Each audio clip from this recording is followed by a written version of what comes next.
When Trevor had the fumble and came over the sideline, you spoke to him there directly. What did you tell him? I just told him to keep his head up. I told him I loved him, and that, hey, listen, this is a great opportunity to lead and to respond. And he's had so much good. We all have. We've had so much just unbelievable success, so many great things, and he's never lost a game. And he's not going to lose many. I'll go ahead and tell you that right now. He ain't gonna lose many. He's gonna be a hard guy to beat forever, because he's special.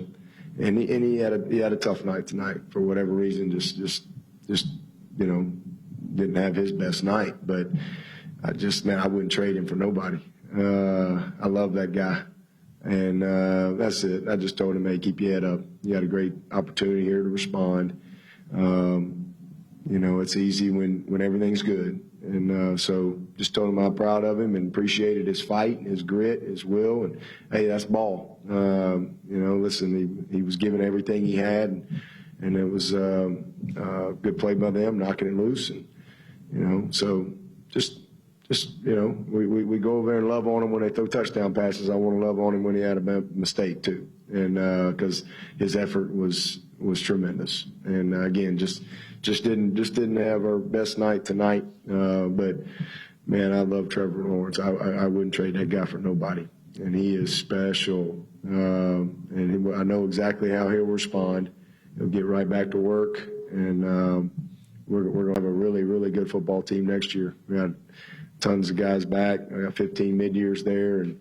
And this is a bad moment. But even if we'd have won it, and it was a great moment, it's still just a moment.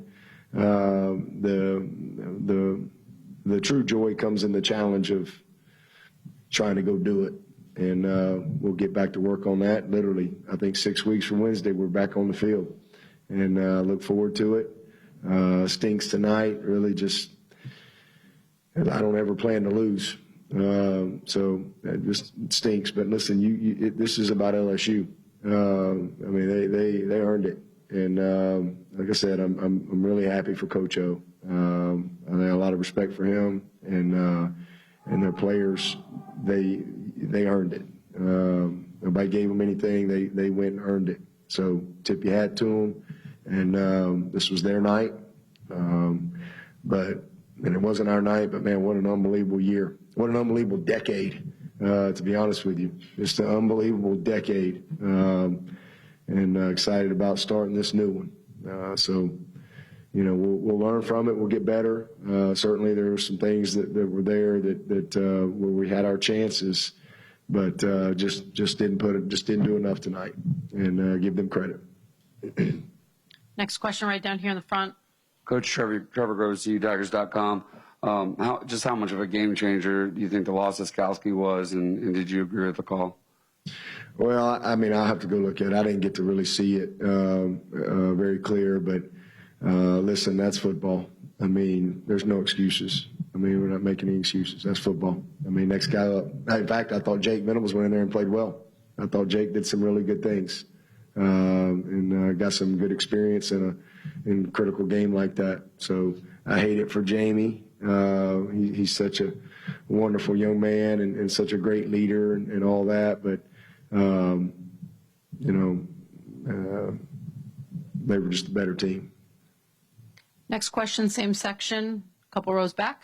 Coach, given that you just noted the great decade that you guys have had, given the fact that you built a program where the expectation is vying for a national championship, how would you define this era of Clemson football?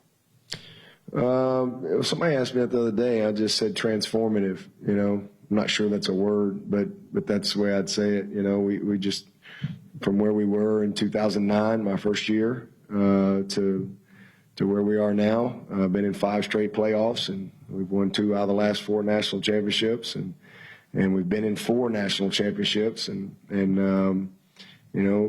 think we've got 69 wins in the last 5 years, which is the most ever in the history of college football over that span.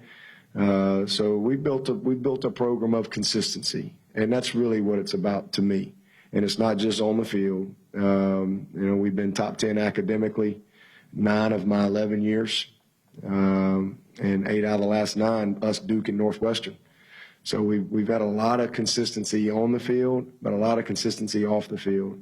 And that's truly what, to me, matters most. And we'll have more opportunities. I mean, these are tough moments, but when I hang my whistle up, it won't be about these moments. It's not going to be about the confetti flying and winning a national championship and or a very disappointing, painful moment like this where you come up short. It's really more about the relationships that you have. That's the true joy. Just getting a chance to just come to work every day with such great people. I got a wonderful staff that's so loyal, so committed, and just a bunch of beautiful young men that lay it on the line. And again, we won 29 games in a row, and sooner or later you're going to lose one. Certainly wasn't the one we wanted to lose, but I know how we'll respond. We'll get back to work, and you can't win 2 till you win 1. So we'll get back to work and see if we can, come back and have a great year next year, and really just try to achieve our goals. And we got 5 simple goals, and they don't change. This doesn't change our goals. The last goal we have is to win the closer, and we hit 4 out of our 5. We didn't get that one done, but I'm just really proud of this group for how they competed and what they did on and off the field, and then these seniors. I'm just so thankful. I mean, truly, just God's grace to allow me to watch them develop over the last 4 and 5 years, to be with guys like Tanner. I'm just thankful for them. I'm thankful, and no scoreboard changes that. We all hurt, we're all disappointed, but we're not defined by that.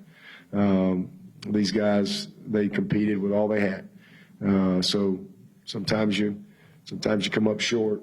Only one team can win, and the best team won tonight. That's just the bottom line. They were the better team tonight, and nothing you can do but tip your hat and get back to work.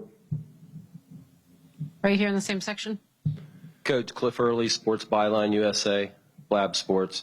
Over the last decade, you've tussled with some of the toughest teams, some of the best teams ever. 60 minutes with the LSU Tigers. Can you talk about the intensity of 60 minutes tussling with them like you did tonight? Yeah, well, they were an awesome team. I mean, again, it was I knew coming in it was going to be a game of a few plays, and we just didn't string enough opportunities. We had a little down the line screen that probably would have gone for a ways to tee, critical 3rd down, and we just didn't make some plays that were there that we usually make, some routine stuff.